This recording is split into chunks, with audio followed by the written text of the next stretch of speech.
Good morning. It's still a little early. We'll begin in just a couple minutes.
Good morning, everybody. I am Sarah Cook, the Deputy Section Manager for Healthcare Rates and Finance at the Healthcare Authority. We appreciate you all coming to this technical assistance call. We're going to give it just a couple of minutes to make sure we have no more people entering, maybe just one more.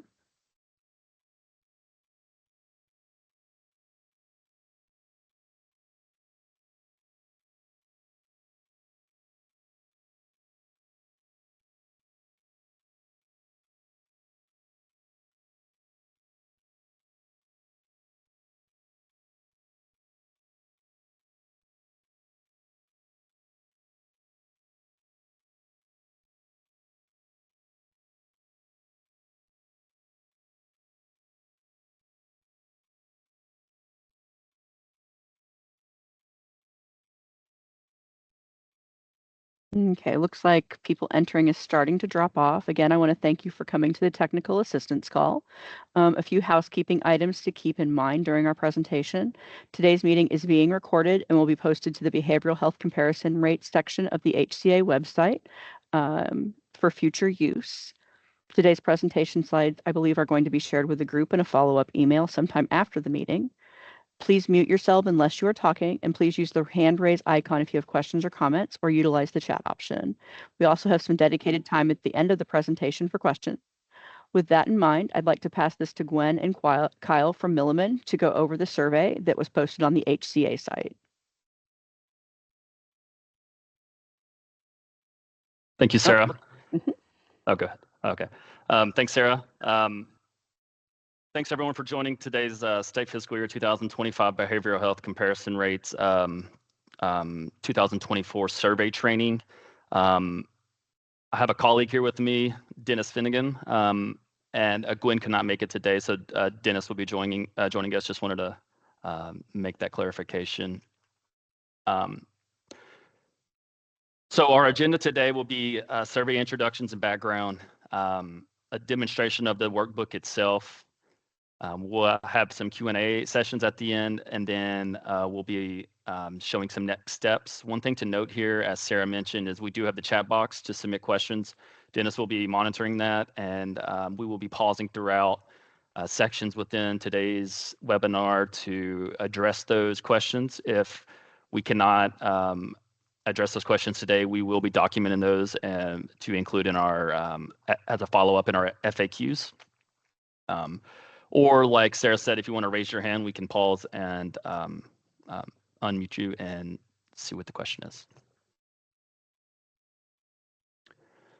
So just some survey introduction and background. The behavioral health survey purpose is to help the Healthcare Authority meet a legislative requirement to begin preparing a minimum fee schedule implementation based on behavioral health comparison rates. These are being developed for State Fiscal 2025. This is required under the Supplemental Operating Budget in Gross Substitute Senate Bill 5950, Proviso 146. It also helps HCA understand the provider costs associated with delivering those Medicaid-funded behavioral health services. And then it also supports refinement and updating of the behavioral health comp rates that were previously developed during Phase 2. Providers that are being asked to complete this survey or any provider delivering services under Section 13D, rehabilitative services, the Washington's Medicaid state plan. This includes mental health providers, substance use disorder providers, residential providers for mental health and substance use, outpatient providers, WISE-PAC New Journeys, and crisis service providers. One thing to note is only one survey needs to be submitted for your organization, regardless of which services that you may deliver. This can include multiple NPIs, which we will get into later on during the survey. But you may get contacted depending on the MCOs you contract with. If they see this survey, and they may reach out. Just keep in mind that only one survey needs to be submitted to us.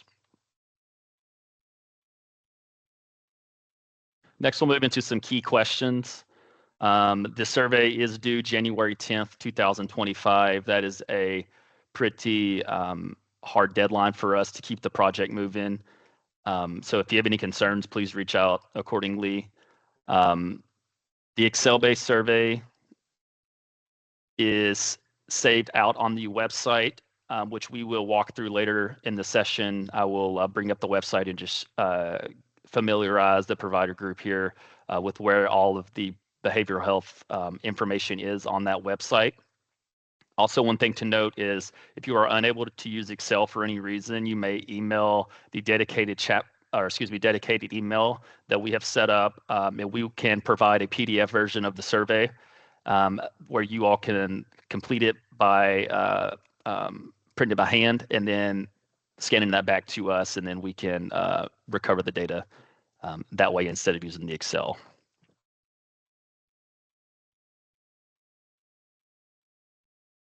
So after downloading and completing the survey, to submit it to us, you will be attaching that to an email and sending it to the dedicated email that we have there. Some notes around that. Again, you only need to submit one survey per provider. Again, you might get contacted by multiple MCOs. If you engage with the contract with the multiple MCOs, just know that you only need to submit one for your provider, and then multiple NPIs can be included on that. Any questions before we get into the survey elements?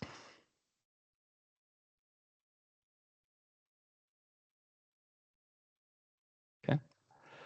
So this is just a brief overview of the survey and the data elements that we are going to walk through today. We are going to be grabbing some general information and an attestation from your organization. The provider identification includes just contact information in case we have questions, organization-wide information on service that are being rendered at your organization, and then again, that attestation statement. We'll be collecting salary, wages, and other compensation on the survey. This includes the number of full-time equivalents for both non-contracted and contracted employees, the salary and wages around those employees, any payment differentials related to on-call or shift differential pay, and then other compensation such as signing bonuses or retention bonuses. We will have a worksheet for productivity, and then some other worksheets for paid time off, training hours, and then other productivity information. For this survey, we did strike team-based services. For those that remember the last one, there were some extra tabs on that. We've consolidated the survey, and for the non-team-based services, we will be asking some service-specific questions around assumptions that are being made for the behavioral health comp rates. And that includes those that were included in phase 2, and then there are some additional ones that are being added for phase 3, and we will walk through that in great detail when we get to that section of the survey. And then lastly, we just collect some provider administrative and support costs around your organizations related to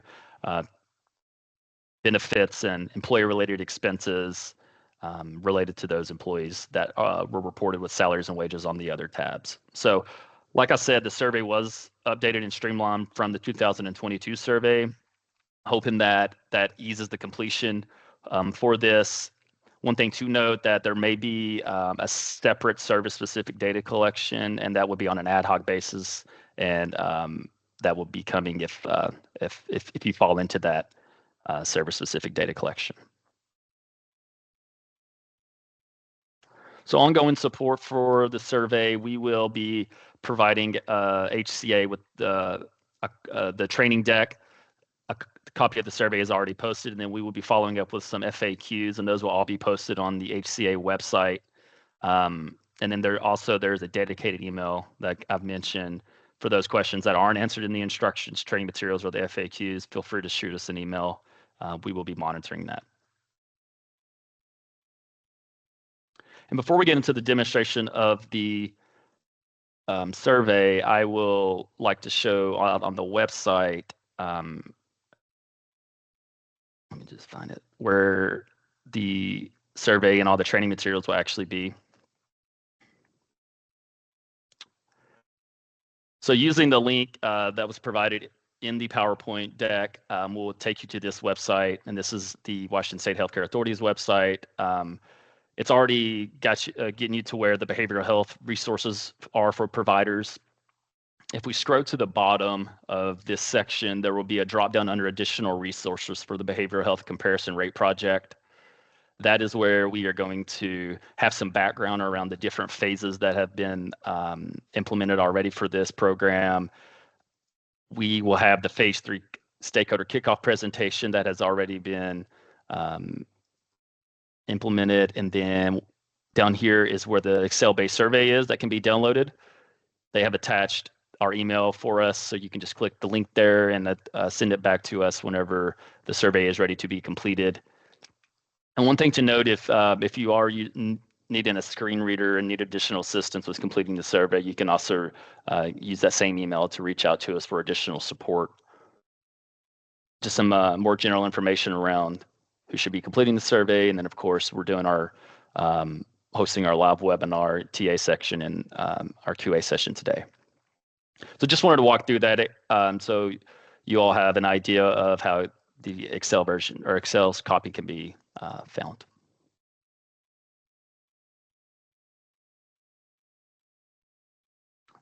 Okay, before we get into the demonstration of the survey workbook, are there any questions at this point? Thanks, Kyle. And I'm not seeing any questions in the chat. As a reminder, if you have questions, you can submit them through the chat or use the hand raised function, and we'll stop and pause throughout the workbook. Thanks, Dennis.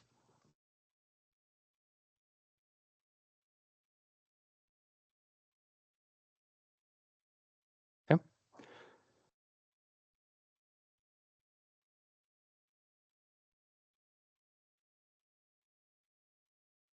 Just some questions coming in here. Will we receive a copy of this meeting? Yes, it will be posted out on the website that I was just showing. There, a recording of this training will be there, along with the FAQs and a copy of the slides that we just walked through as well. And Kyle, I'll put a link to the website in the chat as well. Okay, thank you.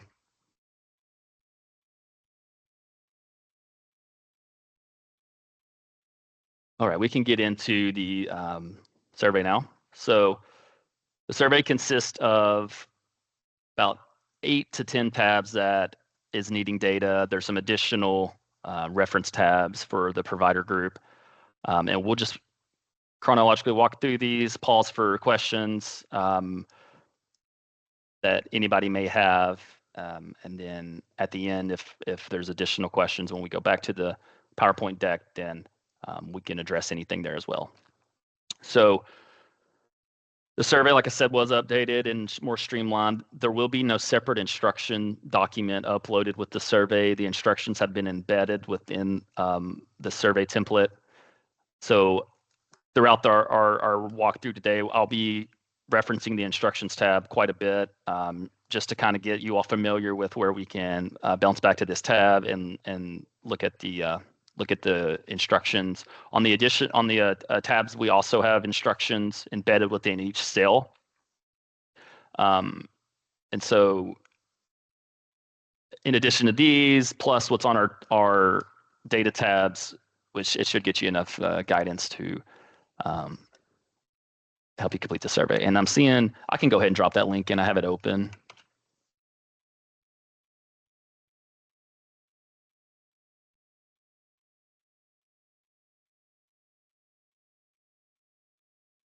One sec, sorry. Kyle, I just put it in the chat. Oh, okay, great, thank you.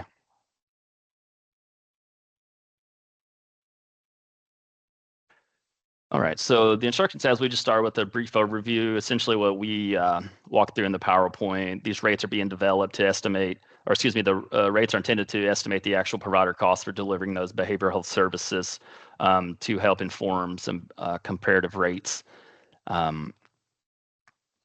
HCA is launching this survey to collect the wage, staffing, and service-specific information as well as expenditures. We are, really asking for participation in this, as there will be a minimum fee schedule implementation from it for calendar year 2026, and they will use these survey-informed comparison rates. So it is very important for the providers to fill out as accurately as possible the data. Again, the survey submission is due by January 10th, 2025 at that email, applehealth.info@milliman.com. We do have a naming structure here. If you could just, make it your name, your provider name, the staffing expense survey, or, PH providers, staffing expense survey in the name. That helps us keep track of when we are reviewing the surveys, we can identify each survey. Moving on, there's our required providers that are needing to complete the survey, and those are the providers delivering services under Section 13D, rehabilitative services of the Medicaid state plan. Here, we will be referring to the provider quite a bit. The term provider is any individual or entity engaged in delivering, ordering, referring any mentioned service. Again, if the survey only needs to be submitted for one type, or if only needs to be submitted for one provider, depending, regardless of what types of services you may be offering. Just reiterating again that the instructions are all embedded within the survey and no separate document will be included. Throughout the survey, we will be referencing the behavioral health comparison rates report from phase 2. So we included a link to that here. You can just hover over it, click it, and it'll bring up in a separate browser the phase 2 report. That will include the provider groupings and the HCPCS code that were used in that report. Some of those we'll be looking at here shortly on tab 7. And then there's also some additional codes being added as well.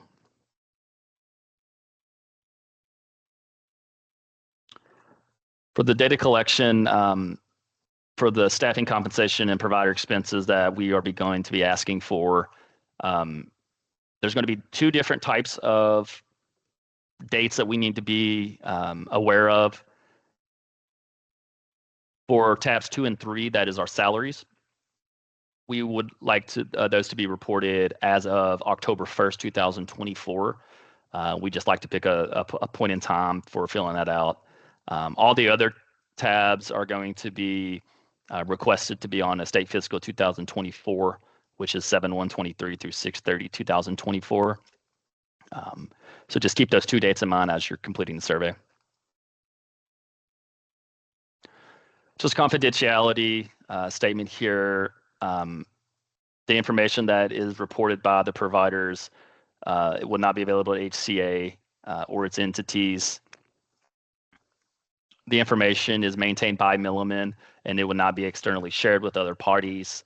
Any information that does get shared with HCA could become public record, subject to the Freedom of Information Act or the FOIA request.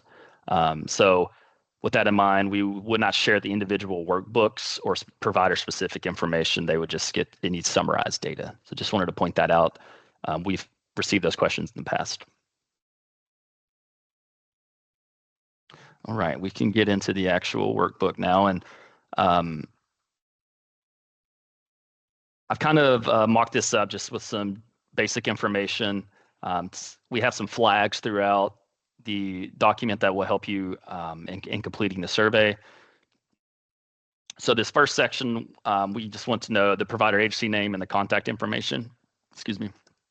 One thing to note is we need all of these items to be completed. So as you're filling this out, this will obviously it'll say enter response. If all 5 items are not filled out, there will be like a little red section up here that pops up that just alerts you and lets you know that to complete section 1 in its entirety. This just helps us be able to identify providers with their provider name and then make sure that we have all the contact information for the provider as well. So here, as you can see, we have embedded information into the cells themselves. Throughout the workbook, you all are going to be completing any cell that's green. Anything that's white, blue, any of those different colors is not eligible to be keyed into. So just keep in mind that anything in green is what the provider needs to be entering in. We're going to be asking for your provider agency name, the contact information for the provider representative up here. And the provider contact name can be different than here at the bottom. We can just skip to this real quick. The contact information could be the same as the preparer and the individual giving the attestation, but we could have 3 different names here as well. So if you have somebody preparing this survey that's different from who wants to be taking questions, if there is any, that's okay. Just keep in mind that the person attesting to the information should be qualified to do so. We recommend CEO, CFO, someone of higher rank, and that is Kyle, complete and act. Go ahead. We have a question in chat and a hand raised. Okay, sorry. In chat question is, we service inpatient co-occurring. How do we answer on type of service section? Not 100% sure on that one. Jacob, do you have any input there?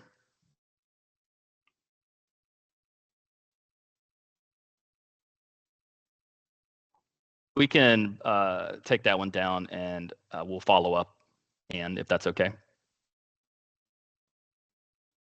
And then our hand raised is Steve. Yep, Steve. Go ahead, Steve. Yeah, hey, just real quick. Number 2, percentage of business. Do you care what we use, revenue or client served or? Yes, I was going to get to that piece. I was just skipping to, kind of flag the difference between the provider contact up here and then the information down low, since we're requesting multiple names. Thanks.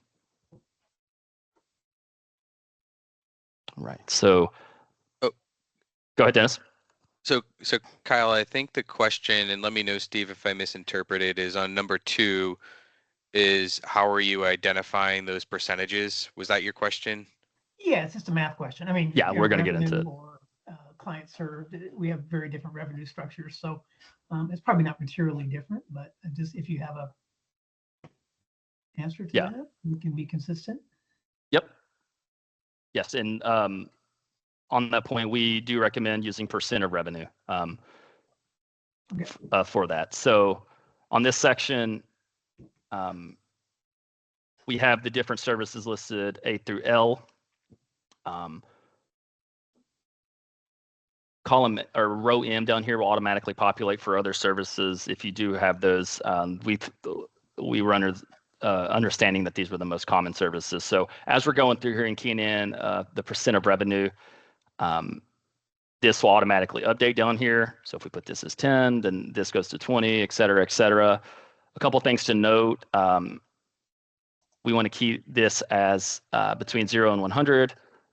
So if you key anything that's a negative or anything over 100, you will get an error that pops up. So our total here can exceed 100. You're just going to get a little thing down here that says check your answers, because we want A through M to all sum to be 100. So A through L will automatically, row M will automatically populate based off A through L. If you do not provide a service, it's okay to either leave enter response like that, or you can key a 0 in. Either is fine with us. It doesn't affect anything as far as the calculation. So in this example here, if we did 20% mental health outpatient, 30, 10, 10, then we would say that we are providing 10% other behavioral health services. And what we're asking is if this number is not zero, to come down and key in what those services are. You can separate those out by commas if there's more than one. So just so we can get an idea of other services that the providers are rendering. Steve, does that help your question? Yep, thank you. Okay, welcome.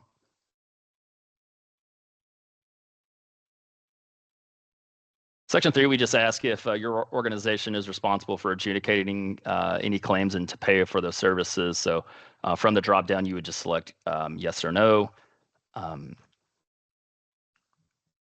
then moving on, we have billing provider MPI numbers. We would like to see all the different MPI numbers that you use for billing. Keep in mind that this is a 10-digit number. So if you try to key in something that's over 10 digits, you will get an error that pops up. Just alerting you that it needs to be a 10-digit number. So just keep that in mind as well when you're filling that out. We kind of alluded to this earlier, but we do have an attestation section down here. This blue section automatically populates based off of what we included in section 1 for our provider name. And then we're just saying that it's for the Washington State Healthcare Authority and it's for the 2024 data collection tool. Enter the preparer's information, and then someone on the organization's behalf can be reported down here for attesting to the data. Any questions on tab 1? We've got a question in chat. Is this only for Medicaid reimbursed behavioral health revenue, or is this for that as well as other revenue?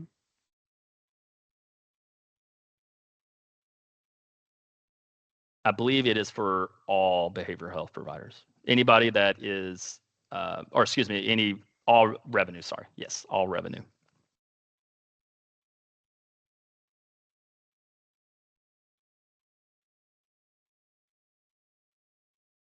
Okay. Get into our data tabs. The first tab here is for our direct care staffing clinical staff. This tab 2 is for non-supervisory staff only. We have a separate section for supervisors.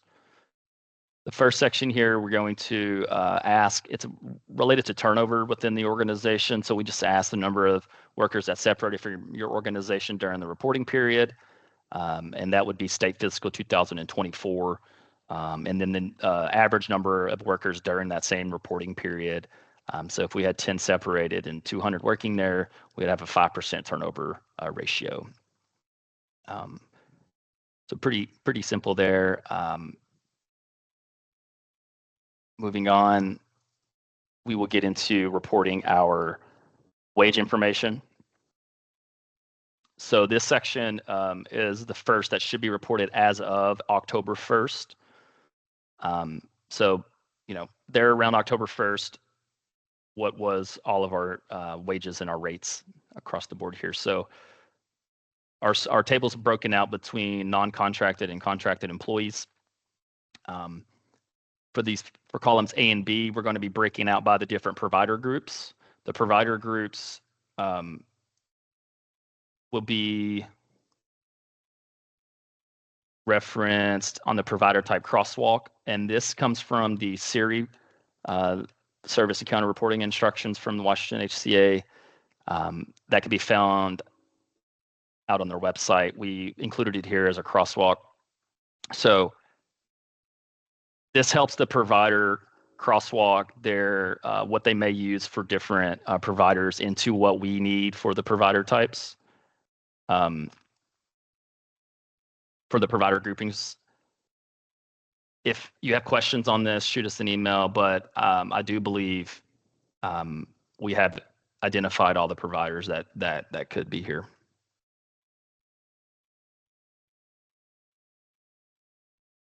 So broken out by those provider groups, if there are anything additional that you believed it, doesn't fall into the provider groups listed, you could type those in here, and throughout the survey, those will populate. We've included 5. If you have more than that, let us know, and we can update. have a follow-up question on the revenue. Should they include commercial insurance revenue as well?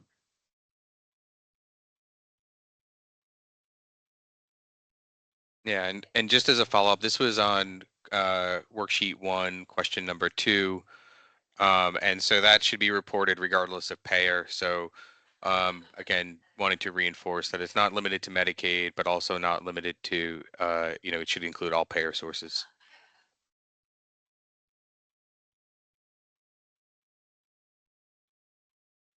Okay. All right, Kyle, and if you want to move back to worksheet 2, Yep. continue to monitor the chat. Thanks, Dennis. So in A and B here, we're going to be working with non-contracted employees as of October 1st. We want to include the number of full-time equivalents as of October 1st, 2024. And those full-time equivalents are going to be calculated depending on your work week. If you have a standard 40-hour work week and somebody's working 21 hours, then that's a 0.6 FTE versus somebody who's working a full 40 hours. That's 1 FTE. So we're going to be taking our provider groups and summing those FTEs and keying those in here. For the average hourly wage, we're just taking those same hours as a denominator, and for our numerator, just the total wages paid, and then that for that provider group, and that's our average hourly wage. For that, we do not want to include any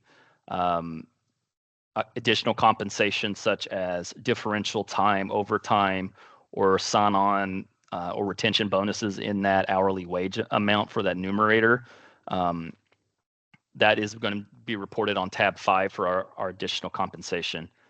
So just keep that in mind. That is detailed in the instructions. I just wanted to flag that here. So if we had 10 FTEs, $50 an hour, then column H is going to be summing our total FTEs employed at the agency across between columns A and C. So for our contracted employees, same thing as for column A, just the total number of FTEs for the provider groups for the contracted employees. If we had 5 there and they're getting an average rate of 60, then you can see that how column 8 or reference column E automatically populates to 15 total FTEs for that provider group.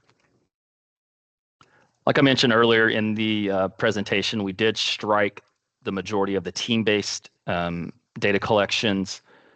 We are going to ask here of the total number of FTEs for this particular provider group, how many are for Weiss, PAC, New Journeys, and Crisis Services. So you would just key in, the number of FTEs that are rendering those services.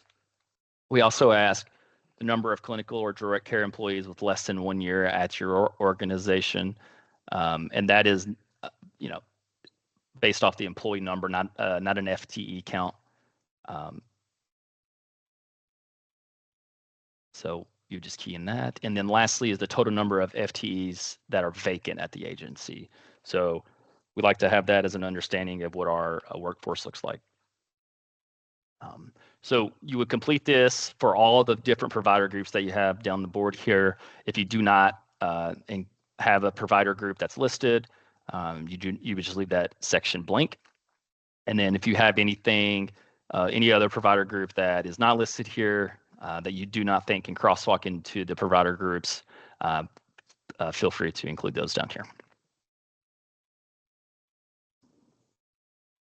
We do have a question here, just confirming if the wages that are being reported above include the 15% benefit or health benefit rate that was effective for January 1, 2024. We just want to know, A, do those include that, and B, what is the impact that it's had on your organization for the wages? Lastly, this is related to the team-based services for Weiss, PAC, New Journeys, and Crisis. We're just going to ask, based off for the number of FTEs that we included here in this column and reference column F for the number of FTEs, what is the overall average percentage increase in hourly wages for those positions? So if you pay 10% more, then we just key a 10% in there. And so we're using the tandem of those two items to develop our assumptions as opposed to having those separate tabs like we had on the last survey for those that were here last time. So I'll pause there. Any questions related to the direct care staff wage information?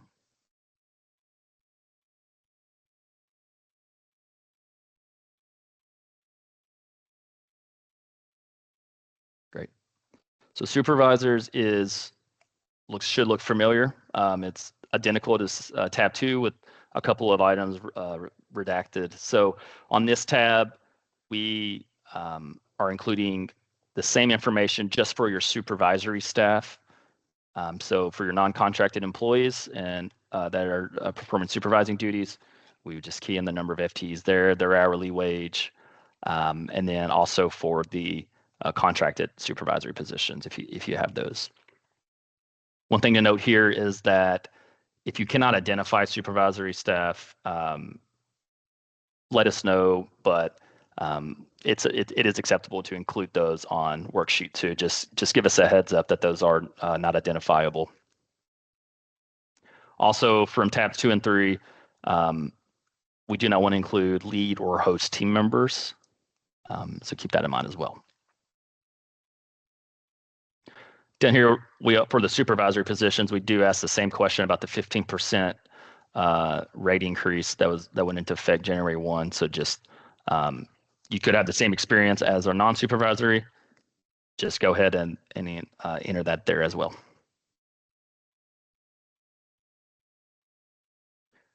Pause again for any questions that there may be. One thing I do want to note for our non-contracted salary or for our average hourly wages, any non-wage fringe benefits that are taxable need to be excluded from these. This is strictly just the salary and wages piece. Those fringe benefits will be captured later on in the survey.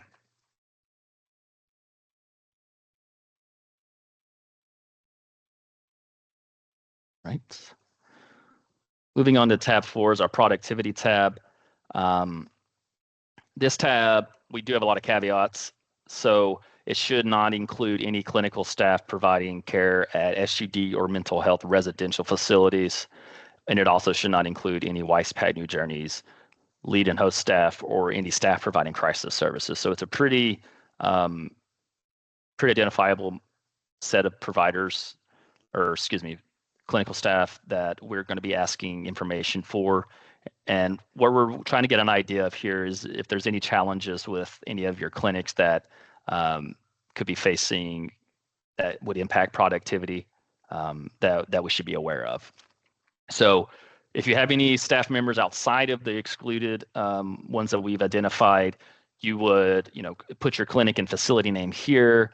We have identified on the location reference, the county and the BLS region, and for your geographic region, crosswalks for where those clinic or agencies are. So using this table there, you would key in from the drop down if it's urban, rural, frontier, or multiple. Any unique characteristics that could impact that productivity of that clinic or facility, such as for this example, we said homeless. There could be a lot of time trying to find an individual to perform services that could impact the productivity. We will ask for the total hours spent for that clinic for everyone, and then the total billable hours for that specific clinic and facility. And then lastly, we give a section for any notes that you may think could be pertainable to this line item. And we give quite a few rows here for input. If you need more than 20, shoot us an email and we can provide a template with additional rows.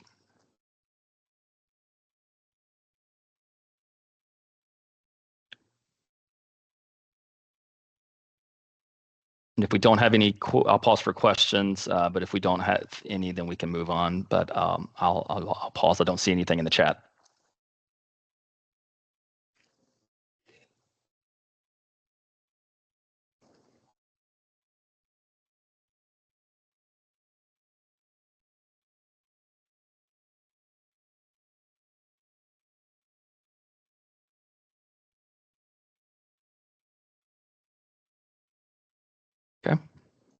See a question, inpatient is billed at per diems. How do we answer these questions?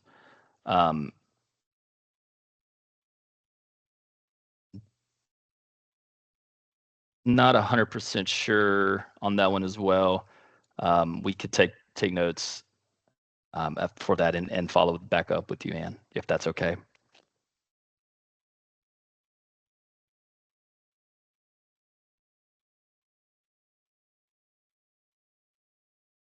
Okay, moving on to our additional compensation. Here, what we are wanting to identify is anything above and beyond the wages that were reported on tab 2 and 3.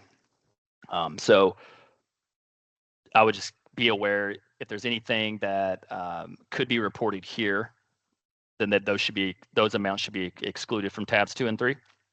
And we can get into those in a second, but just I want to give a summary of what we're capturing here. The first section here is what is your standard work week for the full-time non-contracted employees?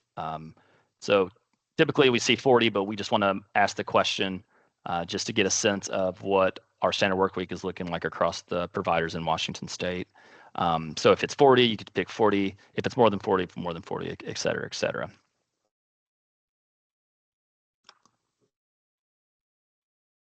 Next, we have our table that's going to be capturing the additional compensation. The first column here is attributable hours attributable to overtime. And what we're looking for is just for the total hours, how many of those are paid at the overtime rate. And so we're not keying the number of hours. We just are trying to estimate a percentage of those hours. So that could be like 10%. So you just key in a 10% here for that provider group. And again, this is only for non-contracted full-time equivalents or non-contracted full-time employees. Column B here is our incremental amount for on-call time, and that is for only on-call time, and that should be a weekly amount versus an hourly amount. We'll see the difference here between a shift differential in column C. So for this one, we're saying, you know, if there's a shift, an on-call shift, on-call time differential of $1,000 or something, you could just key in that $1,000 for that provider group there. Same thing for shift differential, except we're looking at the per hour incremental amount. And of course, this is an average. So you could take, you know, if you have multiple ones, just take the average for this provider group. So on this one, if you're paying for weekend shifts or night shifts an extra bump, you could just key in the average there. So we could do $5 or $10 or whatever it could be.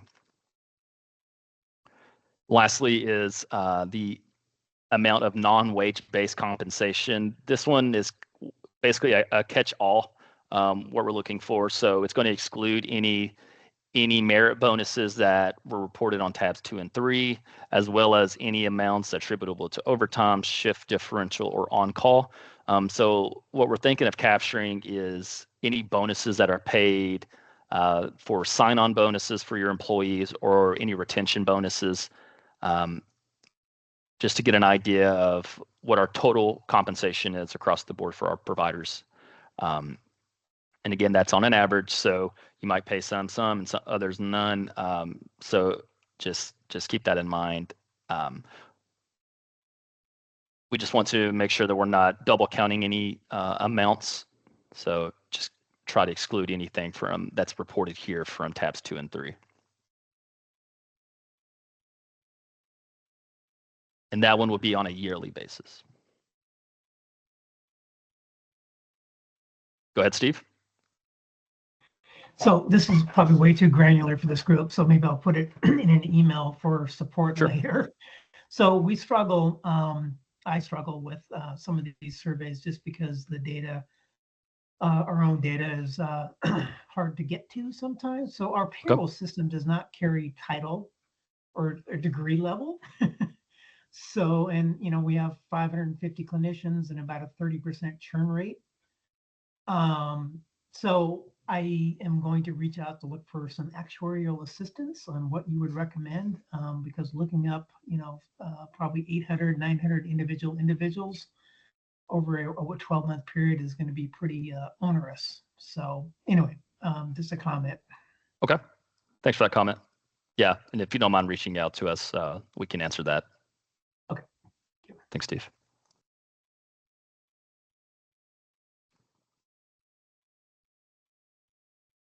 So you're saying above and beyond this crosswalk, Steve, you're still going to have an issue with, since your payroll system doesn't carry the Correct. any credential or anything. Their titles. Okay. Like I wouldn't know a peer from a psychologist unless I knew. But again, we're pretty large and got a fair amount of turnover. We have budgets by title and snapshots over a period of time. So I mean, I will make assumptions, but I guess I want to run them through you guys first. So I don't want to skew anything. Okay. Yeah. If you just want to email us, we can definitely get you an answer there. Thank you. Thank you.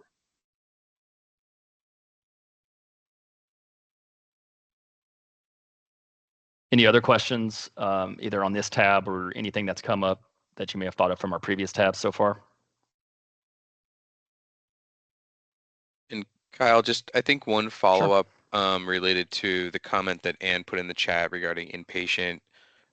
So that is related to worksheet 4 and productivity. So this worksheet, there is one note you'll see on row 6, which is excluding clinical care at SUD or mental health residential facilities. And so we sort of list off those types of services that should be excluded from this worksheet.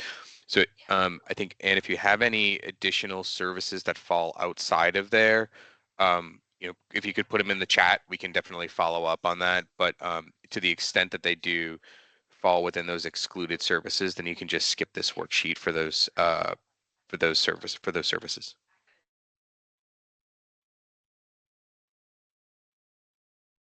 Thanks, Dennis.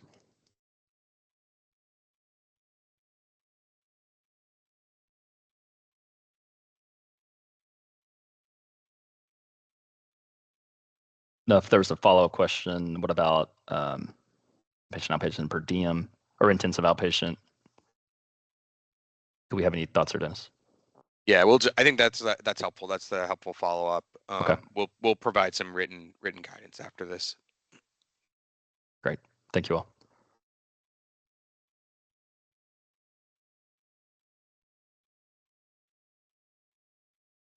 Moving on, we have our training and PTO tab. On the last survey, I believe these were separate. Maybe we've combined those into one.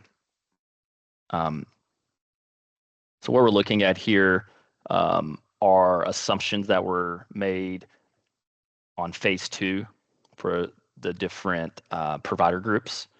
So column A is just a reference point. It's a sum of our supervisory and non-supervisory, non-contracted FTE count, and it's just there for a reference point. It's not used in anything, so it can almost be ignored. But what we're going to say is for each of these provider groups, and if you have any that are keyed in after, we do not have an assumption for those because we wouldn't know, so that's why these are grayed out. But for all the other provider groups, we're going to be asking some information around training and onboarding and then pay time off. So this first one is in incremental estimated average training hours per full-time employee. So we're just going to assume that there is 40 hours for each full-time employee for that. We do want to exclude any incremental training requirements that is solely attributable to evidence-based practices. So it's just other training hours there. If 40 hours does not seem to be in line with your experience, we are asking that the providers come in here and give us an idea of where that provider group lands.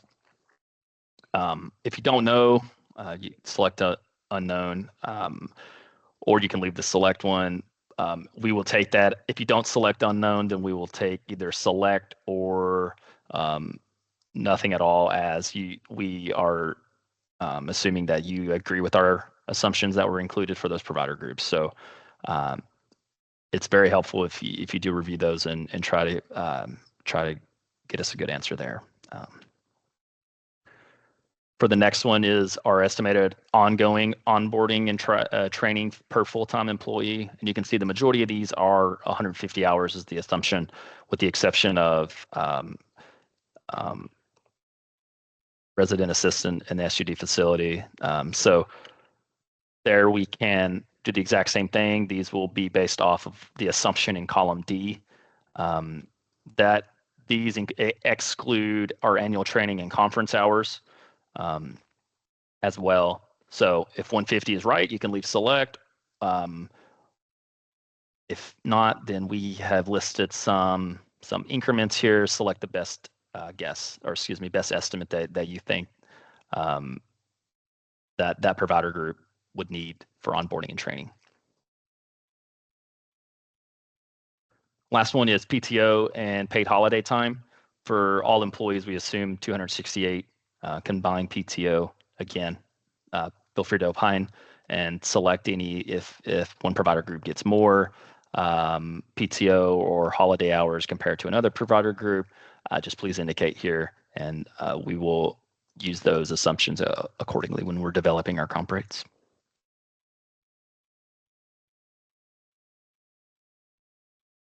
So want to pause there for any questions. Again, columns D, F, and H were the assumptions previously used in the rate report. We're just asking, okay, since then, do these assumptions still align with the provider group's experience?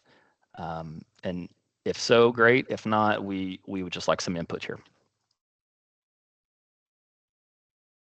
And there are a couple of questions, Kyle, that are in the chat.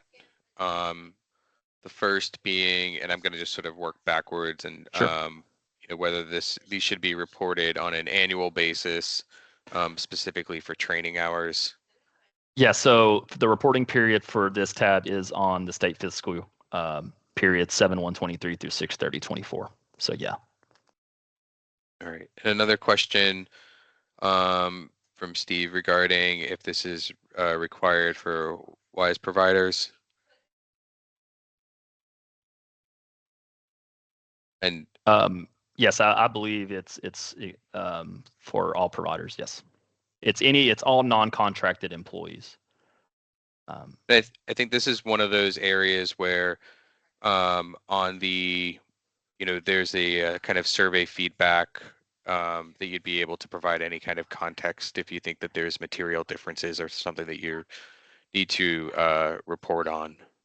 And then I think the last question that we have so far is regarding PTO and whether that should be including a vacation, sick as a combined, or whether that's truly just vacation, or if those are split out. Yeah, and I think that's just all PTO. So vacation, sick time, that, you know, depending on how the provider does their pay time off, they might have separate banks. If you have separate vacation and sick leave banks, yes, just combine those together. And of course, this 268 includes holidays as well. So it's essentially all paid time off for the employee. And Steve, just as a follow-up,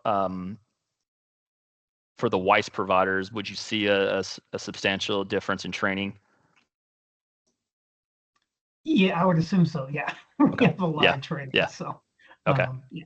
I just we weren't included on the productivity tab, so I was just curious. Yeah, so it sounds like no for the productivity and yes for this one. Correct. Yes, and we will include that in our follow-up, just as a clarifying item. Okay, thanks. Thanks.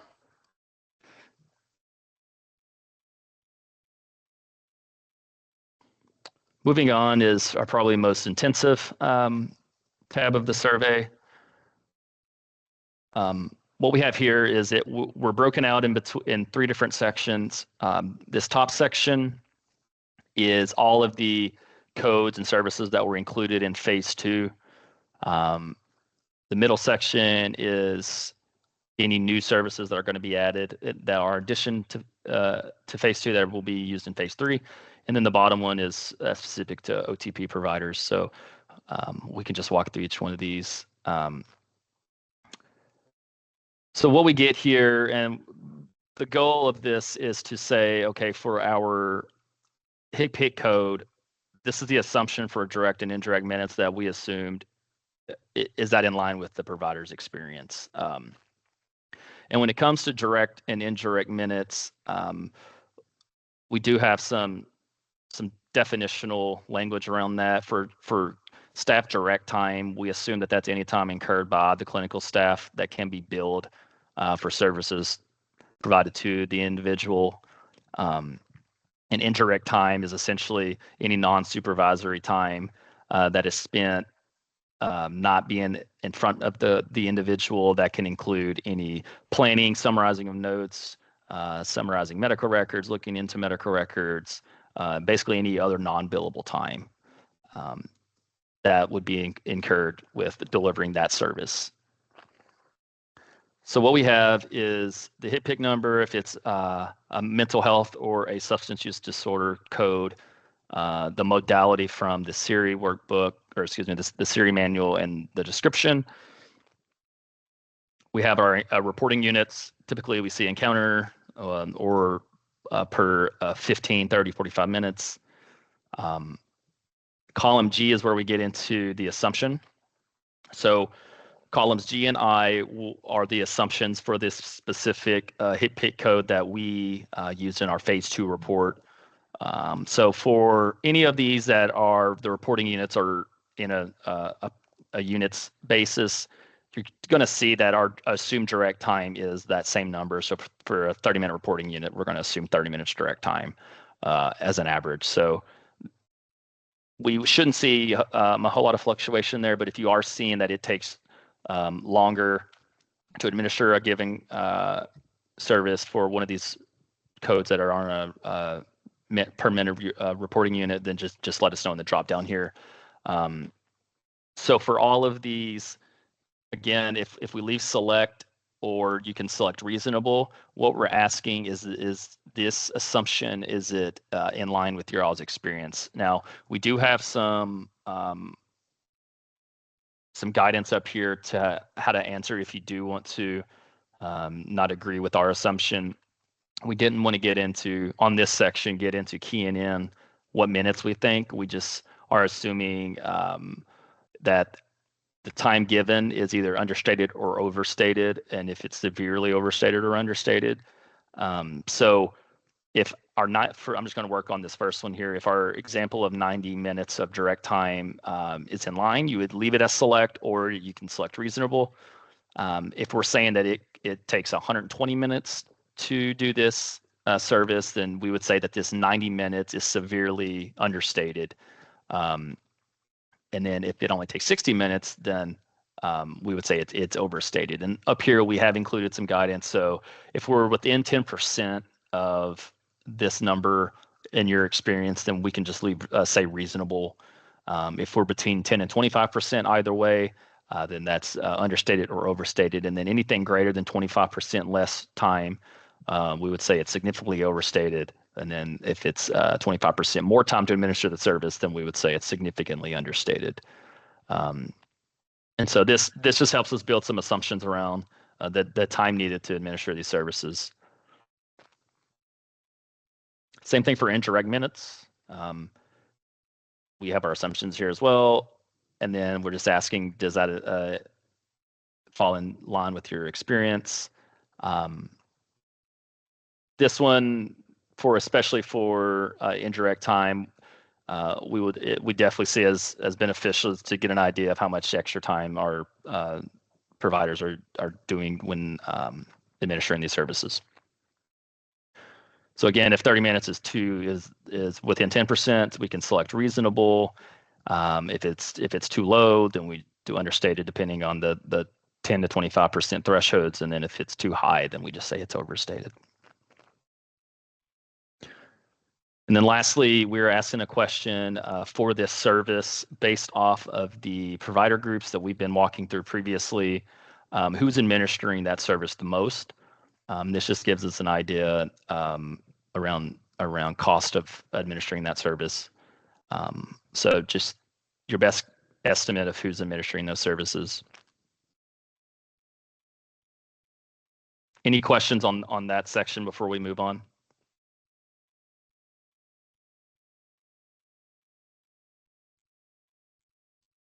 Okay. So like I previously said, those were all the services included in phase 2. We are going to have some additional ones that were not included in phase 2, and these will be for phase 3. So we have 7 additional codes. 2 of them are encounter based, and the other 5 are off of 15 minutes. So for the 15-minute codes, since they weren't included in the phase 2 report, we don't have any assumptions built around those. Since they are a reporting unit of minutes, we are going to assume for direct time that it's going to take 15 minutes for each one of those. Again, if that's not in line with your experience, just please let us know here. The difference on this table is we're not doing the drop down of understated versus overstated. You could just key in the actual number of alternate direct minutes that you believe is a good estimate for delivering that service. And then for the accountable services, we don't have an assumption built at all. So just let us know how many direct minutes you think it takes to administer that service. And then for indirect minutes, we don't have any assumptions at all for any of these codes. So just same thing there. Just let us know the best estimate for indirect minutes needed to administer that service. And then lastly, we have our provider group selection. Just letting us know which provider group is the best, is the most used when rendering that service. For those 2 tables, we're going to be on a state fiscal year for our reporting period.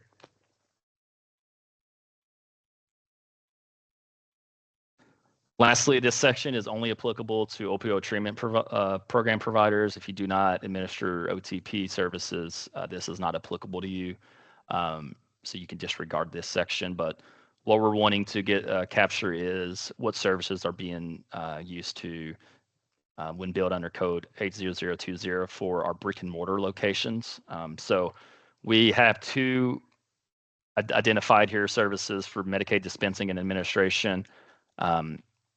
Just tell us the direct minutes and indirect minutes we think it takes to administer that service, select our most used provider for that service, and then any notes that could be applicable for that service. And then if you are administering any other OTP services in addition to those 2, just key in those services here. Give us a little description of what that service is doing, and then same across the board here, just our direct and indirect minutes and our most used provider type. And then in addition to the brick and mortar providers, if you do mobile medication units, then we are just asking if there's any severely difference between our brick and mortar and MMU providers. So we are discussing this more in depth on a work group. So if there are any questions on our above 2 tables, we can take those now. If not, we can move on.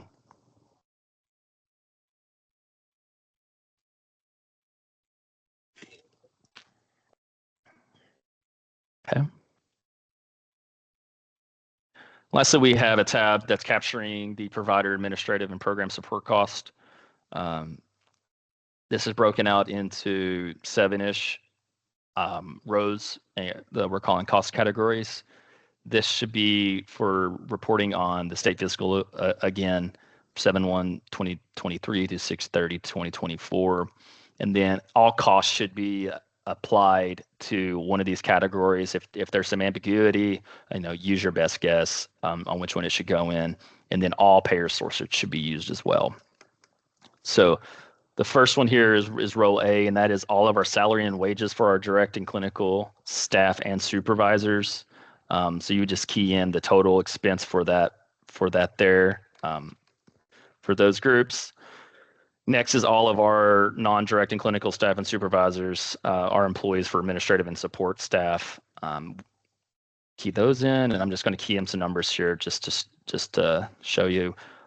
C and D are related to our fringe benefits, our employee-related benefits, and expenses. We break out the employer taxes separate from all other employee benefits. So row C is going to be capturing those employee-related employer taxes and fees, such as your FICA and your unemployment taxes. So you would just key for all of your employees the total amount there, and then all other employee-related benefits will be included on D with the exclusion of any of the taxes that were included in row C.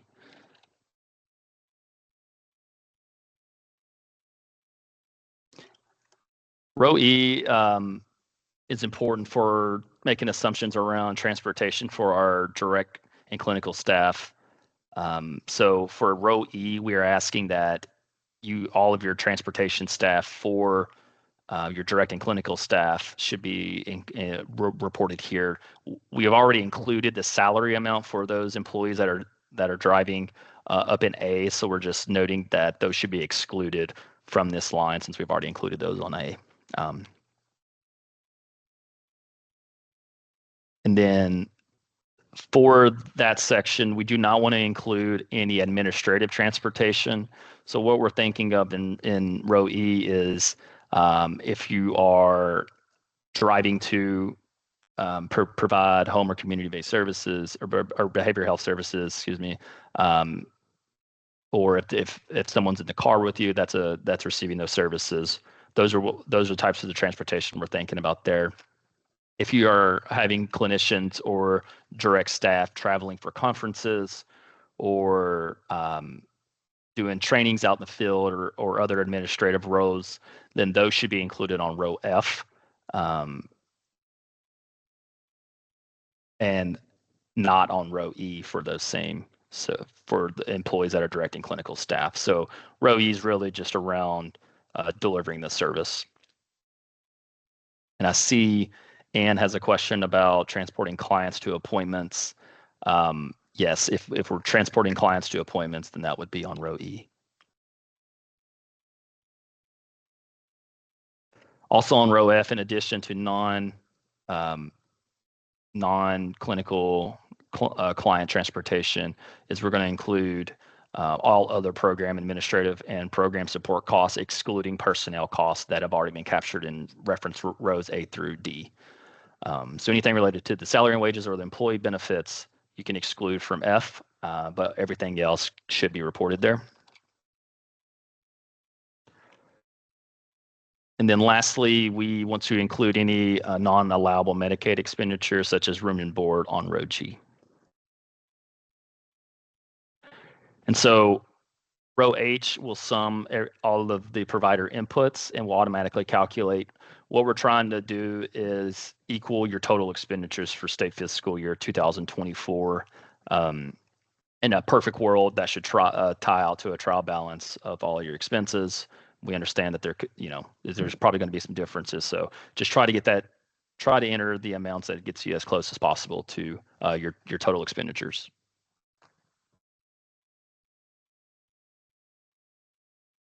Any questions there before we move on to our last few tabs and then get to a Q&A session?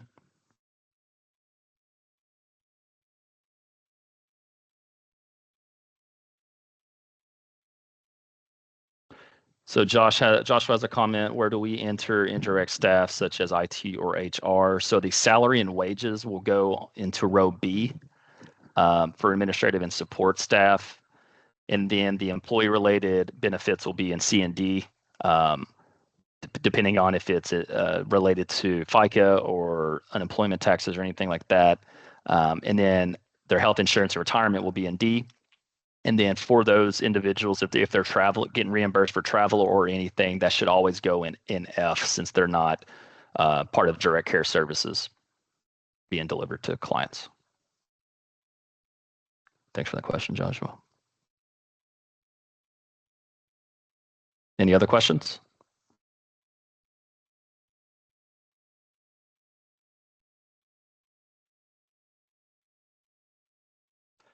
and ask, why is there G if we don't include per diems? So we're just flagging that reference row G should include room and board and non-allowables. We want to still include that in our total organizational expenses that is captured in H. So we're not singling out any non-allowables for this section. We're trying to capture all of your expenses. We're just flagging that all the non-allowables should not be included in A through F, and it should be on G. Does that answer your question, Ann?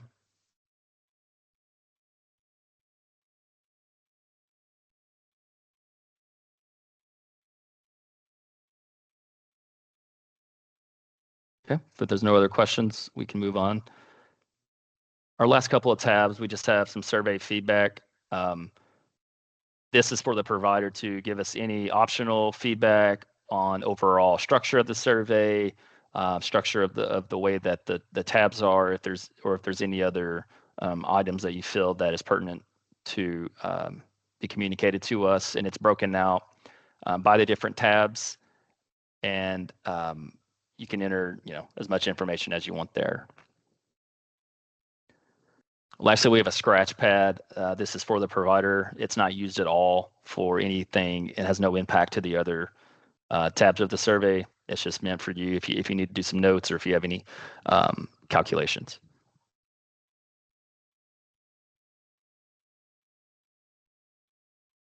We've already walked through our location reference and our provider type crosswalk tabs. If there's any additional questions from that, just please let us know.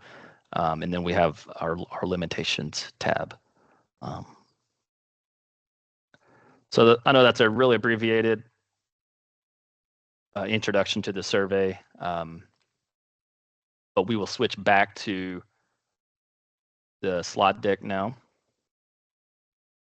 Yeah, and Kyle, while you're doing that, I'm going to just run through quickly the questions that I flagged for follow-up. So within worksheet 1, question number 2, there's a question around how to report co-occurring disabilities or diagnoses, and so how would those be reported? So we'll take that as a follow-up. On worksheet 4, there was a question around per diems, specifically for IOP.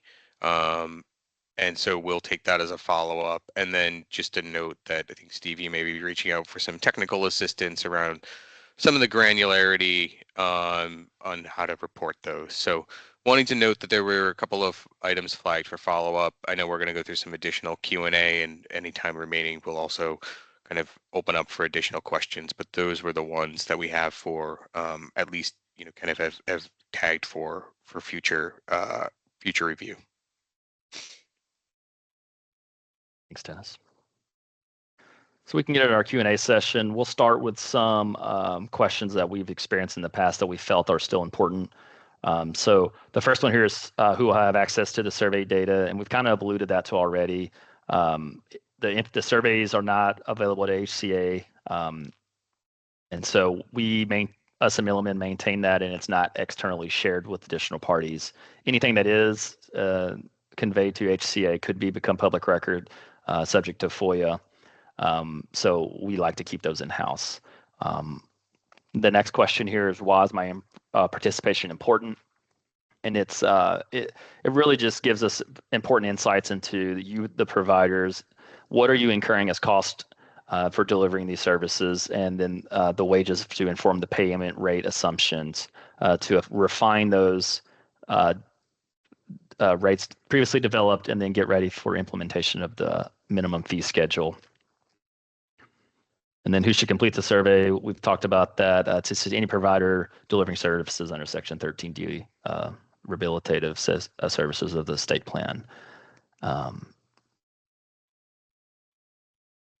Continuing on, we have a question here. If you do not provide behavioral health services anymore, should you still complete one of these surveys if you provided those services in the past? And that question is yes. If you provided any services during state fiscal 2024, you should complete that survey. You could give us a note on one of those tabs there at the end for feedback, maybe a range of your operating period or when you were delivering those services, to give us an understanding of what months are applicable to the cost reported. If you have additional questions on the cost and wage survey, can someone please call me to discuss? We're asking that after reviewing instructions on the training materials, which include this slide deck, the webinar, and then the FAQs that will be provided, in addition to the survey instructions tab, to shoot an email to applehealth.info@Milliman, and we will be reaching back out to you through that for an answer or any additional support. Here's the question again about multiple MCOs. Just keep in mind that depending on the number of MCOs you contract with, you might be receiving different correspondences from them. We only require one survey to be submitted per provider number. So it can have multiple NPIs, but if it's related to one provider number, then one survey is great for your organization. And then last, if you submit a survey and then you go back and realize that there was an error or something, can you resubmit? And that answer is yes. Just shoot the new survey over to us, flagging that you've already submitted in the email, and we will disregard the previous submitted survey from our analysis and just use the revised survey.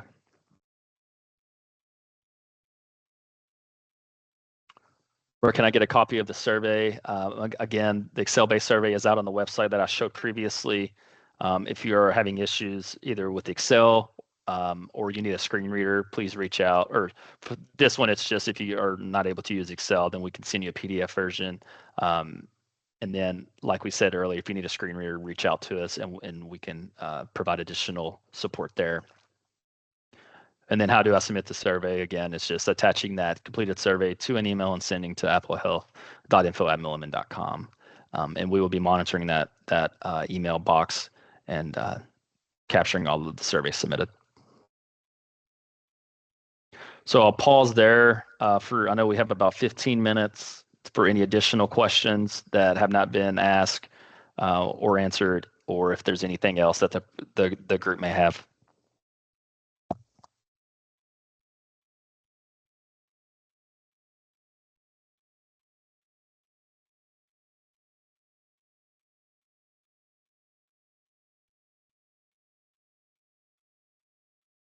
Okay, if there's no additional questions, we can move on to next steps. So we're asking that all providers begin reaching out across their organization to identify the individuals that's going to be needed to pull data down to complete this survey. We do have about 2 months to it's due, and we realize that's kind of a fast turnaround, but to keep the project on schedule, we really need it by January 10th, so it's important to get the survey submitted. Again, there's the link to download and review the survey, and all correspondence that will be applicable to the survey will be posted at that link again. Before completing the survey, it may be beneficial to review the slide deck or this webinar that will be posted. And the FAQs along with those will be posted out there and updated as we receive additional questions. So it may be a good idea to just go back to the HCA website periodically to see if there's been an update to the FAQs. If you need additional support outside of anything that you found or that you couldn't be finding the training materials or FAQs, please reach out to us at applehealth.info@Milliman. And then again, this survey is due January 10th of 2025. And we just want to add a final note here that it's critical for completion of the survey. It does help us support our assumptions and underlying the legislatively required comp rates and minimum fee schedule. And so it's good for us to continue refining those as we receive more data.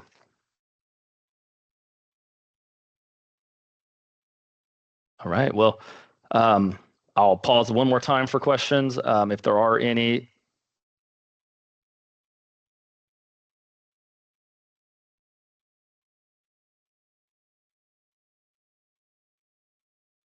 Okay, well, I thank you all for joining us today.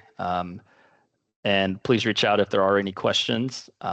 I will pass back to Sarah if she has any final remarks. I just want to thank everybody for joining, and we appreciate you attending. And look forward to the information that Milliman is able to compile from all this. Thank you very much. Thanks, everyone. Have a good afternoon. Thanks.